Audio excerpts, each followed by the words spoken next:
Now we're going to talk about the Kabbalistic perspective of the meaning of Hanukkah, and we are very happy to be joined now by Rabbi Avraham Aryeh Trugman of Or Chadash. Hello and welcome.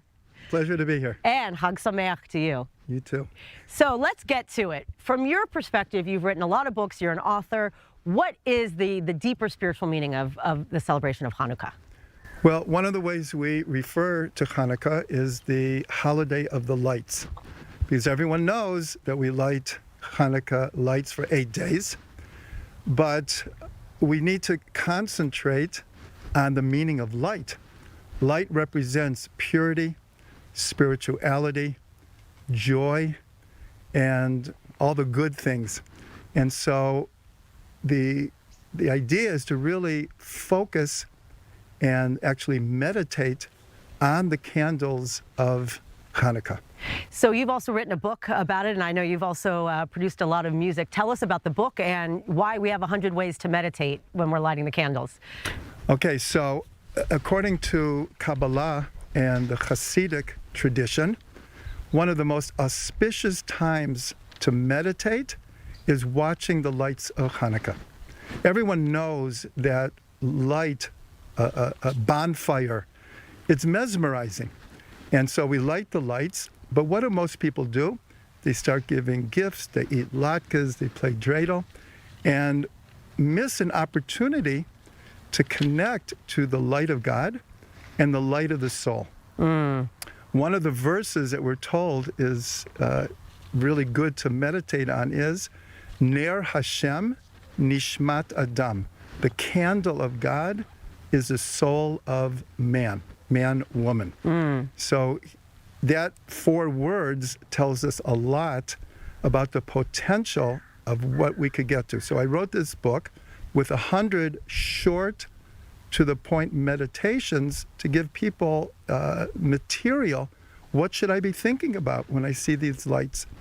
And it leads us into very, very deep experience of spirituality, closeness to God, closeness to our tradition, and closeness to our own soul. Wow, beautiful. Now let's talk about the area. You know, we're in the area of Modi'in. There's a lot of townships around here. I guess no coincidence that they're named after different characters from the story of the Maccabees. Tell us about that. That's correct. I live in a place called Mevo Modi'im.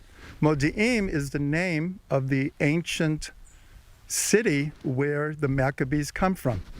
And so in our whole area, actually, we've been there 45 years. We were the first township in the area. So we're called Mevo Modi'im, it means coming up to Modi'im. Now there's a huge city called Modi'in, about 80,000 people. There's also Modi'in Elite, the upper Modi'in, also known as Kiryat Sefer. But then we have Hashmonaim. That's the name of the family of the Maccabees. There is a place called Maccabim. Another one is called Mattityahu. He was the father of the 5 sons, including Yehuda Maccabee. And then there's Lapid, which means a flame. So all of these Yeshuvim are named because we know for a fact that this area was the area of ancient Modi'in. Wow. So tell us, in your opinion, the relevance of the Hanukkah story to the modern times that we're living in. So that's a great question. So I want to give over an idea here. It's a classic question. When the Maccabees came into the temple had been desecrated, and they cleaned it up and they purified it. And as the story goes, they wanted to begin the service in the temple again. Part of the service is lighting the 7-branched menorah, the candelabrum. And they couldn't find any pure oil. And then they found 1 cruse of oil that had the seal of the high priest. And so everyone asked, though, they only had enough for 1 day. So why start the service and then run out of oil when you could wait a week or so and make new oil?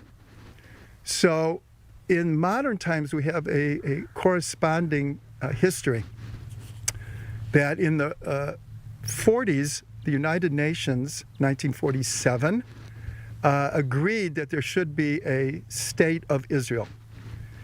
But it was put off until 1948. And during that time, there was chaos here. And the world was starting to rethink whether this was a good idea to partition Palestine. And even among the Jewish people, there was so much chaos and warfare. And then David Ben-Gurion, with the power of his personality and his beliefs, basically said, if the door is open now, we have to go through. There might not be another opportunity. And we all know the story that on the 5th of the month of Iyar, they announced the formation of the State of Israel against incredible odds. But they did it because if the door is open, go through. Right. So is it in your eyes the modern miracle of Hanukkah? Like, really, was that door a miracle? Absolutely. So just to finish, so now we can understand, why did the Maccabees go ahead when they only had one cruse of oil, is because the door is open now. Why wait? And we're told that drew down a miracle, that it lasted for 8 days. But let's go to the blessing that we say when we light the lights. It's a second blessing, and we say, thanking God for the miracles, biyamim hahem bazman hazeh, in those days, at this time. So it's, the simple understanding means, in those days, a long time ago, in this time of the year. But we interpret it a bit differently. In those days, those miracles that happened are also happening bazman hazeh, in this time. So yes, 1948, 1967, they were miracles in our day. And Hanukkah is really the time to appreciate that, to realize it. It's almost passé to talk about the miracle of modern Israel.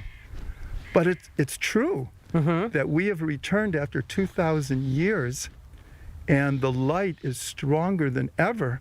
This is the meaning of Hanukkah. Right. That it's happening now. So in your opinion, with the time that we're in, I mean, I think, you know, a lot of texts and scholars are saying we are in the time of Messiah, in the time of Mashiach. What is the work that can be done now as we're entering this Hanukkah, people that may be watching, to really help usher in that kind of, you know, the collective force of bringing about more miracles and maybe Bezrat Hashem peace in this region?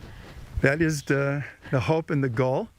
So one of the things we do with the Hanukkah candles, most people are used to lighting the Hanukkah candles in the window, because when we were in exile, it was somewhat dangerous. We could even light it on a table inside. Nowadays, we can go outside and light the Hanukkah candles, but the idea is the idea of spreading light. The mission of the Jewish people, as told by the great prophet Isaiah, is to be a light unto the nations.